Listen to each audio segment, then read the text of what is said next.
Hey guys, welcome to another edition of Discovering Our Journey. I'm your host, MC. And I'm JC. And today we have a very special guest. Yes. My barber. Yeah. My barber and friend. That's right, my barber and friend, companion, traveler. Just I got to go see you, as you can see. Taking a while here. So how you been? I'm pretty good. Yourself? Good. Okay. Yeah. Thank you for being on the show. Thank you guys for having me here. Yeah. So you're a barber. Is this is your shop? Yes, it's our barber shop. With my wife and I own it. Nice. Started in 2018. Wow. 2018, guys. Eclipse Barber Shop over in Claremont. Claremont Mesa Boulevard. Claremont Mesa Boulevard. Eclipse. Eclipse Barber and Beauty. That's right. Nice. And so how do you guys run that, you and your wife, because it's together? Because you have kids too, right? Correct. So how's that run? So mostly I'm the full-time barber. I'm there most of the time. Mm-hmm. My wife does only appointment based. Mm-hmm. So with that, she has the opportunity to leave early, go get the kids from school and stuff like that. Work around the activities that we have. Yeah. Throughout the day or the whole week. Nice. Yeah, flexibility. Yeah, that's always good when you have your own business. That time is nice. Yeah. It's beautiful. Yes. And so, what does it look like to you as you're a father now in this world? Because this world is changing, right? It's changing drastically, especially with the technology, right? We have like full access. Are you that parent that hands the kids the phone and like go? Good question. They're part of the technology. It's a new generation. Yeah. They do know about it. So we do give it to them, but with restrictions. Yeah. There's times where they're allowed to have it and when the phone will be taken away. Yeah. They don't own a tablet or anything like that or a phone. Yeah. So they use our phones, and whenever we ask it back, they should give it back. And I like that. I like that they use your phone. Yes, because nowadays, I see parents, they give their kids their own tablet, their own protection and everything. Yep. Which is fine, but when it comes to that, it's a mindset, kids, right? They own it. Yeah, it's a mindset. I want it. This is my tablet. Yeah. Where's my tablet? No. Yeah. Instead of like, this is my phone, you're gonna give it back to me. You don't have a right to it. That's really good. Now kids already are walking with that tablet, with that nice, beautiful protection and everything. They feel like they own it. They own it, and when it's taken away from them, they cry about it or argue. Depending on their age. Yeah. And as a parent, I think it also makes me accountable for what I watch, because then it changes the algorithm, and I got to be careful with that. So I'm as open with my kids as I can be, and also my husband. It makes me feel comfortable that my husband's able to be like, here's my phone too. Because I'm obviously in a healthy mindset, and I want to share that with you. And I think it'll give them more success in their relationship. Exactly. Because right now with everything, having a code and putting everything in like, what's that mode where you can't see? The incognito, you can't see where you're at, that gets kind of scary. Yeah. Now, we've talked about this on the show before, about, kids with technology. Like, it's kind of hard to not introduce them to technology or have it around. Mm-hmm. It's, a lot of times we talk about, it's not like back before, like, hey, stop watching TV, go outside and play. Right. Because there's kids outside playing. I mean, I'm assuming in your area there's no kids outside playing, or is there? There is. We do have some. So, to me, that's one thing is we have to take our kids outside. Yeah. It's so hard, though. I mean, there's a lot of people that out there that don't have that ability. You go outside, and it's like crickets. Like, ain't nobody out here. Exactly. Back in the day when we were young, how many kids were outside when we were outside? Oh, yeah. It was like, go outside, and you go outside and you find somebody. There's always somebody. So now it makes it so much difficult unless you have a community where there is kids that are also outside, which is awesome because, they need to do that. Yeah. That is very true. So you just spend time with them outside? Yes. And it's hard nowadays, too, because now we hear a lot of things and we see things that, we got to be careful with people around because nowadays we have new neighbors coming in and out all the time from neighborhoods. So we don't know who they are. But we just got to keep an eye on them. Yeah. Before when I used to go out, I was a baby or a young boy, I would I knew that I just had to come back before The lights. the sun, yeah, Yeah, the lights, you know. Yeah. And we will meet up with my friends in the park, or I would just scream his name, or Yeah. they will come out. But now it's just different. It's just different. I have to be outside with them. Yeah. You know, It's because so different. It's so different. Now, is it different, or did we as parents make it different? we as parents, man, Uh huh. And society. I think so And too. society, I think. society, and I think adults, we made Yeah. it different. You Yeah. know, we let this get out of hand. I Yeah. want to say, Yeah. we as adults, as parents, we let this happen. You know, and Is that because of the way we socialize, like as adults? Is it because we're not as open and friendly to kind of see like the neighbors and everything? Do you think that's exactly, what? definitely, Yeah. yes. You know, most of the times we seen the neighbors for years, but we don't ever say hi. Yeah. You know, they don't say hi. You know, and but yeah, I think that the adults, you Yeah. know, the I think it is that. I mean, I do see there is areas, and it's funny because some of these areas that I would go sometimes, especially like the trailer parks and stuff like that, I would see groups of kids because it's more of a community. Yeah. You know what I'm saying? So it's like, they're more like about the community pool, whatever. So there was areas that are like that, and I noticed in certain areas there would be more together out there playing and stuff like that. But then this was before real technology, and I think that really started to hinder even more because technology came available. And I mean, as an adult, it's kind of cool to go play with your friends on the computer. To be honest, I mean, Yeah, of I mean, let's be course, honest. of It's like, But everything had a limit, though, right? yeah, yeah. Everything did have a limit, and it's like, but get home and be like, I want to get to play with 7 of my friends, and they're in my ear, and we're like playing. That's pretty amazing. It is. It is. But you can't, be in a room texting your buddy. It's But check this out. That's a line that I feel like a lot of kids cross, right? You see those commercials where they're like, you're like, what are you doing? It's like, we're talking. It's like, wait, he's right there. What do you mean you're talking? It's like, wait a minute. In You're another language. Yeah, or you're texting back and forth with someone in the same room. It's like, some kids do that, right? They do.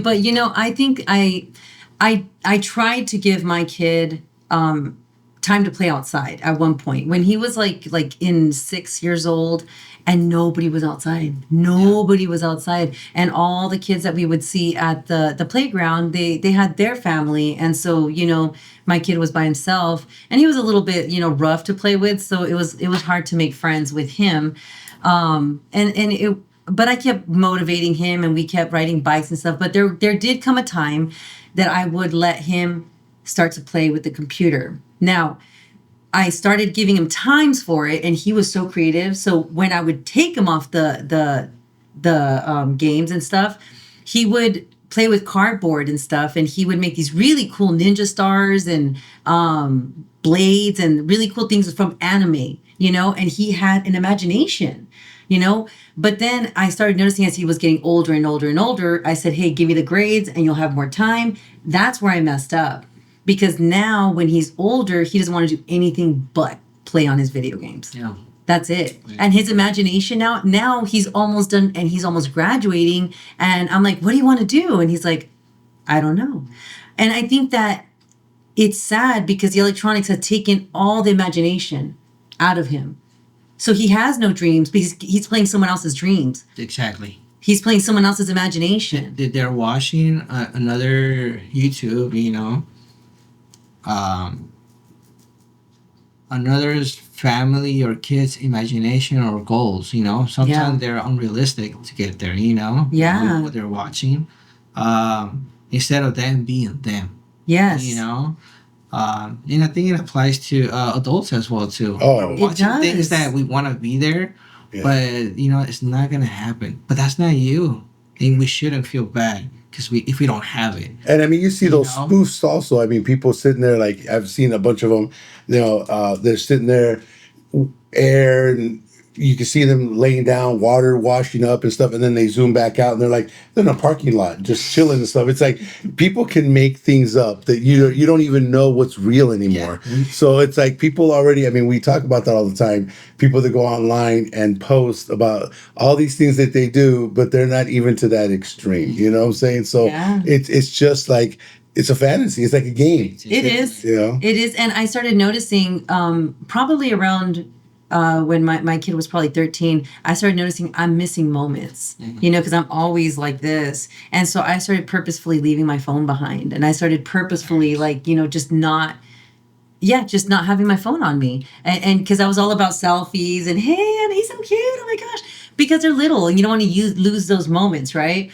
But when I started to do that, then I even started getting my imagination back and I started becoming a little bit more resourceful. Yeah. Hence how this podcast began, right? Because I wanted more. Yeah. And the thing about it is also teaching them the work that something is. Well, something was very interesting that, my nephew, when he came to me and said, hey, I wanted to be a gamer. And then he realized like how difficult it was. It wasn't like all like, hey, I'm just going to sit down and just play video games and whatever. Was like, man, we have to be on top of it, posting, doing all this stuff and everything. Chat. And it's like, and we go back to what we're talking about, the reality of stuff. Like you were saying, they watch these guys do, whatever it is, gaming, magic. It could be anything, whatever it is, anything like, oh, I'm going to live that dream. But they don't know how hard it is to do that. And the success of that person is not defined by views because in one moment you're up and the next moment you're down. So it doesn't matter. You could be a success today. I mean, look at superstars, right? I mean, celebrities out there,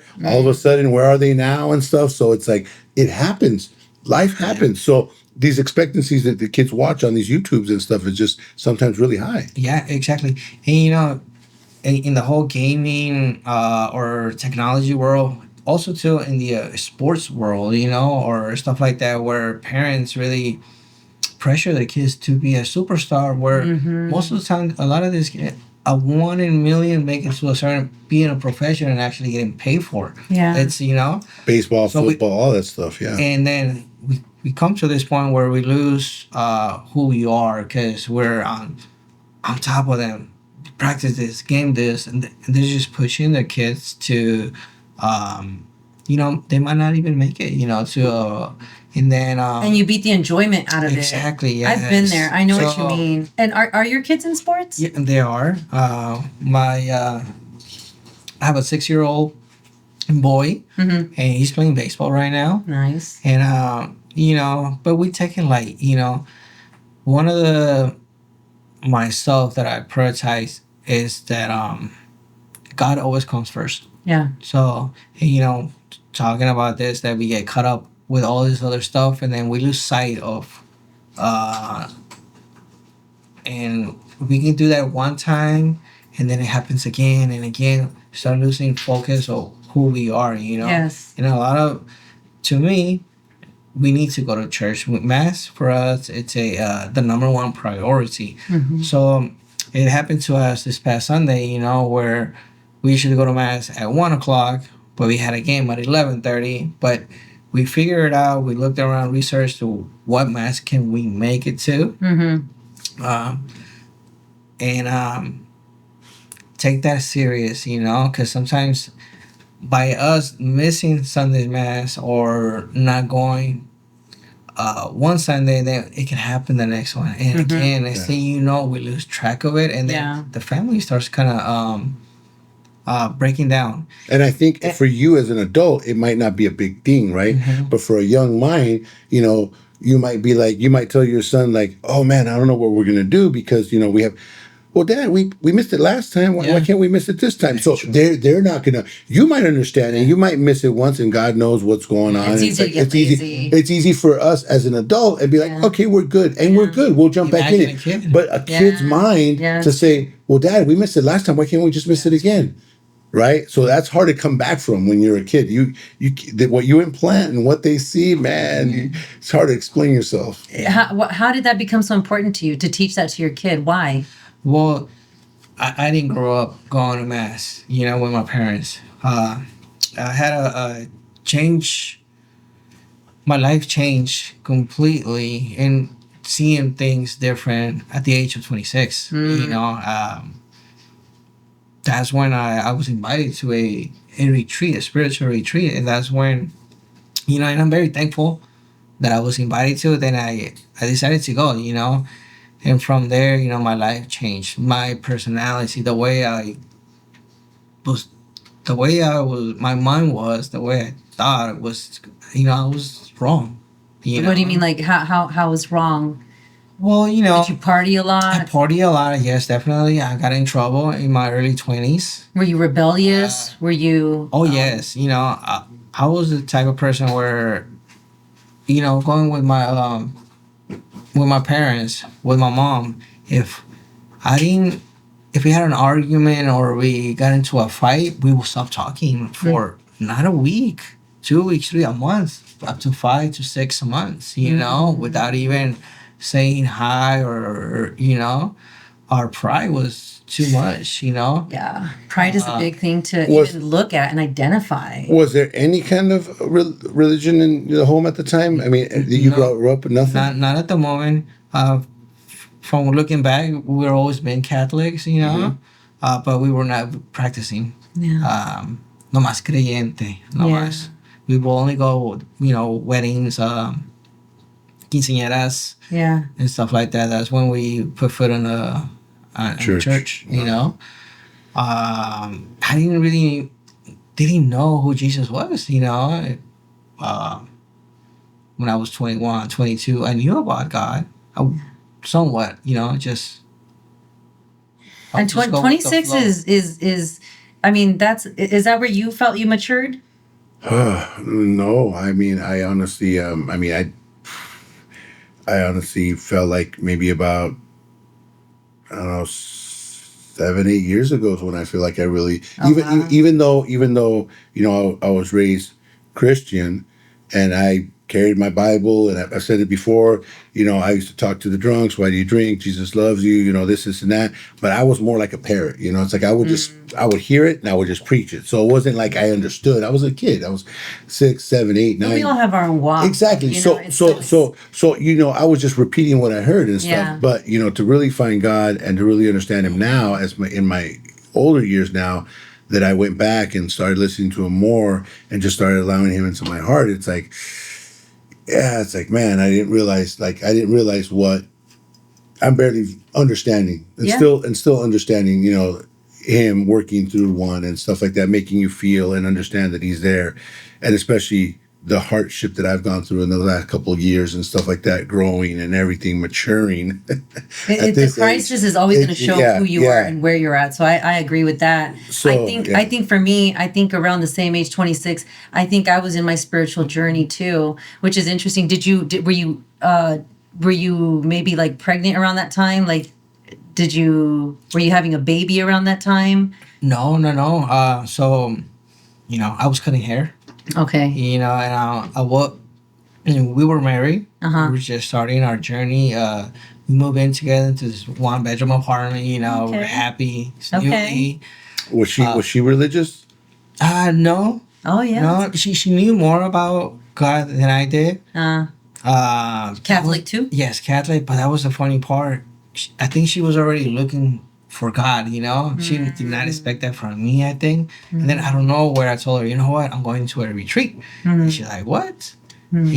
So that was very, I was so blessed to go, to know more about God. And it changed me a lot, it improved our relationship a lot too, because we were going in a year in, we were having already a lot of fight discussions, Yeah.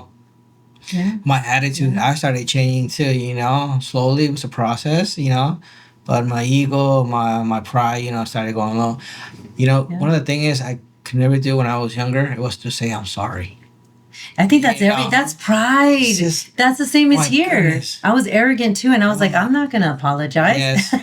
There's a reason for this I'm anger. gonna wait until they apologize to me, Yeah. So that's bad. That's Right? really bad. I always say it's like, do you want to be right or do you want to be happy? Mm-hmm. And that's what the bottom line is. Those are the two choices. You can't have them both. It's like, what do you want? Do you want to be right or you want to be happy? Exactly. Because in our head, we're never wrong. Yeah. There's a reason why we do it. I'm saying, not saying it's right, but the thing is that what do you want to be? What horse do you want to ride? You want to ride the happy horse, or you want to ride your right horse? Because your right usually takes someone down with you, and you don't want that, especially when you're in a partnership. Yeah. So it's easier said than done, but that's what you want. Yeah. So you go through this spiritual retreat, you come out, you're starting to understand you're starting to understand what that you need to just release the pride, like you need to start taking accountability and start apologizing, or what? How does that work? Exactly. Start apologizing. You know, s- start forgiving people to That's for whatever they huge, did forgiveness. to us, to me, to forgive and start getting closer to the people that you love Yeah. around you as much as you can. Sometimes it is hard, until this day, it is very hard because now you want to make that change, but some people are not ready there No. yet. Nope. So it's like, but you give them their space, Yeah. But the people that do want to make your family members, especially, Yeah. give them that.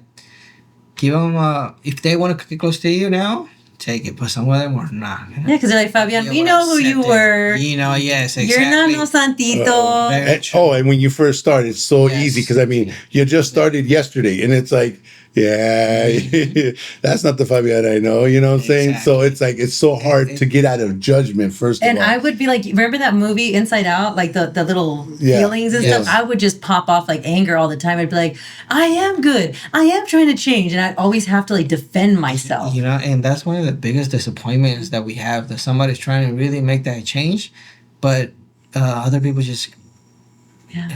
hate you down, just tackle you down with who you were in the past, Yep.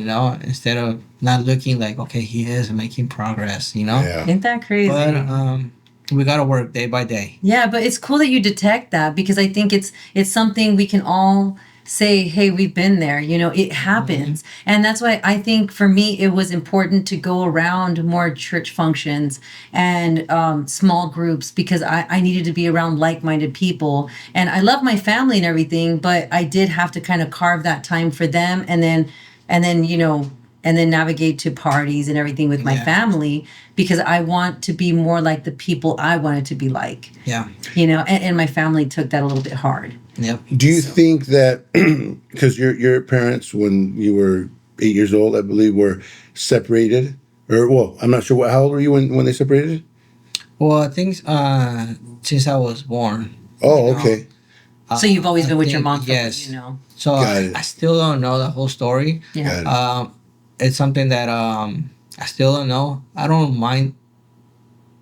I don't mind it not knowing Mhm. what happened, but I know since early age, they weren't together. Did you, like, for myself? I know that it affected me a little bit. Luckily, not in a bad way, but it was the fact that I didn't see any healthy relationship. My mom and dad, pretty much since I remember, same thing, were separated. So I didn't really understand how relationships worked. I didn't really have that much faith in relationships. When we first got with my wife, I'd be like, yeah, sure, married, whatever, piece of paper, it doesn't matter to me, because I just, I was the oldest of the cousins. I was the oldest of everybody. So for one, I didn't see any other people that were married and had a healthy, good relationship. So I didn't know. Did you feel like it affected the way that you looked at life, or marriage, I should say? Oh yes, definitely. You see this as a young person, and I don't speak for everybody, but I do speak for myself, on how to treat women, how to take a relationship serious, because you see this stuff going on behind scenes. I would like to say, adentro de la casa, que las cosas no están bien, I've seen all these things where, and then I take that practice out of the house into the real world, and that's how I act. That's how I acted. When you say that you saw that it wasn't good, is it like you're judging what's right and what's wrong? Not judging, Just the atmosphere, the behavior? Yes, how well, in this case, how the adults acted. In this case, my parents, that everybody that was at the moment responsible, and this is where us as parents nowadays, we have to be responsible how we act around our kids, how we treat our kids too, Yeah. so we can take that outside. I did grow up in a with my mom. She brought me here when I was around 8 years old. from Mexico, and I did have a great childhood. You know, I grew up with good clothes, going to school here in the U.S. You know, I was truly blessed with all that. Um, but we were missing some love. You know, love is very important It to is. show it to your kids. It is. It's the number one to be a parent, and I was missing that. But I did materialistic things. We had everything. I couldn't ask for it. I couldn't be more thankful for that. You know. They always say that sometimes the story repeats itself. You know, I've heard it before with my father and others. That do you feel like your mom's mom or parents didn't also show her a certain amount of love, and then she just didn't know how, or how do you think that correlated with? Or if I can add even another one on top of that, is it a generational curse when divorce happens? Because Jesus talks about that a lot, how it's painful. Divorce, it's like you don't necessarily bury your loved one. You know, when you marry someone and you make a covenant, you're saying it not to the person but to God. You know, I am tying myself to this person. But then when you divorce, even though the world says it's okay that you can divorce, it's such a pain to know that they're still there. I mean, I'm divorced, so I know. Yeah. I know, and not only that, but my children ended up hurting because of that. Exactly. Do you think that maybe have also attributed to your pain of like, he wasn't there for me, like where's my love for my father? Oh, definitely. Much. It did affect it. And, you know, until this day, it affects. You know. Yeah. Not having the same type of relationship, not having that grandpa there all the time. You know. Oh, how do I feel? Weird, you know, not being able to really talk to him, you know, as a father still, you know. Yeah. Not knowing how to call somebody dad, you know, that's very hard. That's one of my things. I don't know what it feels like to genuinely call somebody dad, you know. But, you know, like I was saying, when I was 26, you know, I started changing. God started changing me, and I knew that I had to be a different dad, you know.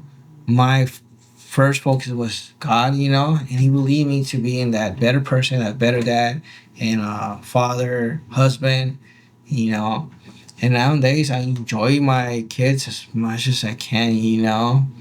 Just doing the most simplest things in life, you know, working hard, providing for them, but yet uh, giving them the word of God is the most important thing. Oh, absolutely. Yeah, Absolutely. he cares about his kids a lot. I can lot. testify because That's awesome. he was with me in Italy when we went, and Oh, you went to the Italy Yes. too? That's awesome. so I looked at him and said, "What's wrong? Why are you crying?" He's like, "I miss my kids." Yes. So he cried on my shoulder a couple times. Yeah, so That's awesome because you always want to give what you didn't have, right? Yeah. yeah, But we gotta be careful though when we say give what you didn't have. I know that's true. You gotta be careful, you know. And what is there to be in my careful with case, that? well, you know, I like the tablet thing. That thing's awesome. I never tablet thought was that cool. that right there. Not to give. This is That's a your big phone. one for you know, don't give what you yes. didn't have. No, no, I no. agree. No, but like I said, to say this is not yours, this is mine. I'm letting you borrow it. I know. I'm gonna take that one too. I love that one. I really do like that one. No. You know, you gotta show who's in control of the family. You know, of the household, who it takes control. You know, once you lose that, it's kind of hard to get it back. You know, It is. Because I do have a brother, you know, that passed away too. You know, So and sorry. you know, I have other siblings too. You know, and at one point we were rebellion. You know, we were The Rat Pack. you know, but in different generations, different ways, you know, but you gotta keep control of your family as parents. So, like I mentioned, that tablet not being theirs is I love it. What other advices that you have that you think you've learned to say, you know what, to make sure that they understand that you guys are the ones that are in charge here. You guys are the ones. It's not a bad thing. It's just they have to know the order. Like, any other advice that you can give? Yeah, you know, for our kids to show respect to us, and we need to educate them. we need to God always says to respect our parents, but it also mentions too that we have to educate our kids, know how to raise them so we can have that respect back in that future generation too. When their parents, they can do the same thing. Uh, but yeah, we have to educate our kids the A right big way. thing, I always educate them the right thing. A thing I always tell my son, especially now that he's older and he's becoming a young adult, you got to govern your heart. God says, "Give Caesar what Caesar," right? Yes. But mine, it's the soul. He won our hearts. He died for our hearts. So he let him govern your heart, or else the world is gonna govern it. So if you have a problem with your neighbor, you deal with your neighbor before anyone else, because they might not think the way God is, and God isn't. You would think. Why help? Well, because it's in our nature to love. Like you said, love is like the biggest thing for us. So that's awesome. I'd love to hear this. And you as a barber, and I've been in the shop before, and I've seen some guys come in. I think I have a beautiful job, where it has become a passion of, at a barbershop, it's not just cutting hair no more. It's talking to people and helping out people. Just today, earlier in the day, I had a conversation with a young man, 19 years old. He believes in abortion or something that I don't. It's a high topic. It's a very special topic, but talking to people, helping them stay away from bad things, to be good people, and to do that, I have to be good myself. Yeah. I have to prove that the years go by and I'm still standing behind that chair, and that I'm still doing good. I still have my issues, but day by day I work in my personal life, and yet helping other people too. It's very comfortable, I'm sure, sitting down in that chair, and sometimes people will spill their, man, what happened to me, or oh man, it's just so simple to just let your barber know. We talk sometimes. My haircut takes like 2 hours sometimes because Oh yeah, and I don't even got that much hair. So sometimes a 30-minute haircut can go from 30 to 2 hours. Yeah, I'm serious. So it's I know. But it's beautiful. Deep conversation and stuff. Yes. You're an awesome guy. I love talking with you. And like I said, I hear the people there. You've been there. How long have you been at that barbershop now? For 7.5 years. Wow, that's a while. So Eclipse Barber Shop, Claremont Mesa Boulevard. Yep, check us out. I'm there 6 days a week. We can always talk about any situation. Come on by and I'll take care of you. That's right. Get a haircut and some advice. That's right. And if you don't need a haircut, still come by and we'll talk about something. Yeah. That's right. Very awesome guy. Fabian, thank you again for being on the show. Yes, really appreciate your information, because you always got to remember, there's no growth without pain. until next time. Thank you.